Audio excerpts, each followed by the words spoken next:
जय मिथिला जय मैथिली। हम पुष्पा सबगोटे प्रणाम करै छी। आइ विवाह पंचमी के उपलक्ष्य में एकटा बेटी विवाह गीत सुना रहल छी। अहाँ सबके से सुनू, नीक लागे तो लाइक शेयर एंड सब्सक्राइब जरूर करब। और हाँ, सब गोटे से विनम्र विनती है जे हमरो चैनल के सपोर्ट करू, ताकि हमरो मन हर्षित हुए आ गाबऽ में नीक लागे। धन्यवाद। राजा जनक जी प्रणय ठानल, प्रणय ठानल, सीता के आए छनि विवाह गे माई, सीता के आए छनि विवाह गे माई। देश विदेश राजा पतिया पठाओल, पतिया पठाओल,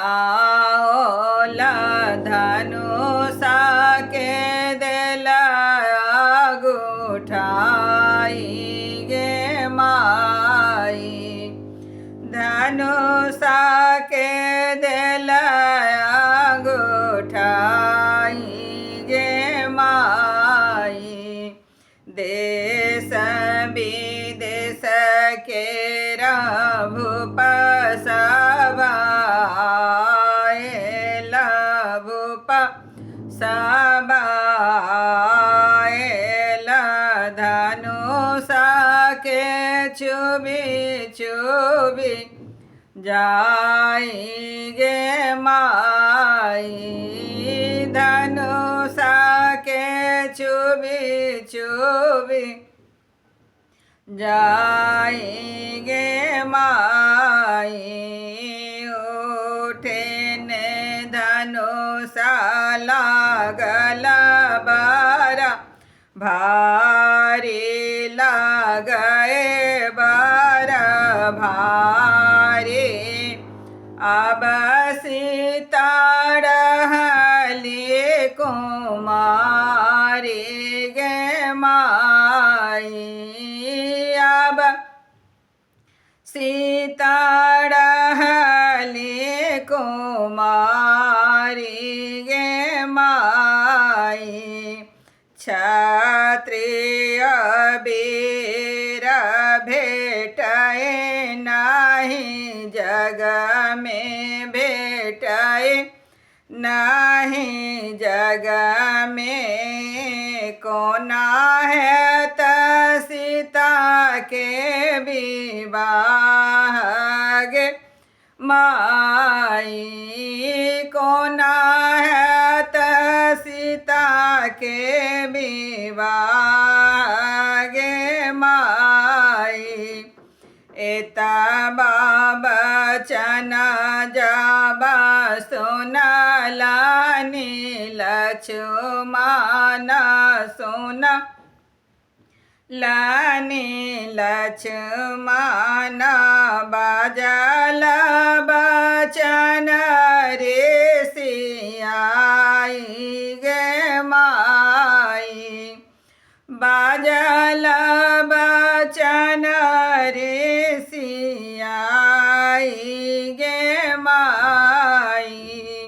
लक्ष्मण विमुख देखी बजला श्री रामचंद्र, बजला श्री रामचंद्र, बाजोनी बाजोड़ी सियाई गे माई, जोनी बाजो बचन रे सियाई गे माई।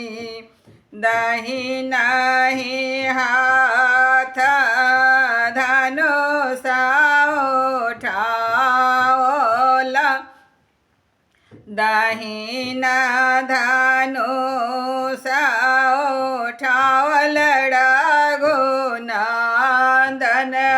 उठाओल, रघुनंदन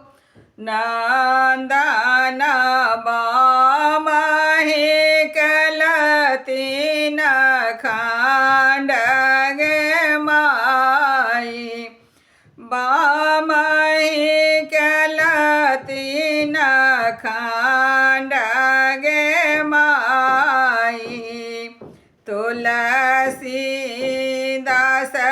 प्रभु तुम्हारे दरस को तुम्हारे दरस को राम सीता भेला विवाह गे माई राम सीता भेला विवाह गे माई भेला विवाह चलो राम को बर चलो राम को हबार सीता लिया गोरी धराई गे माई सीता लिया गोरी धराई गे माई। जय राम जानकी की।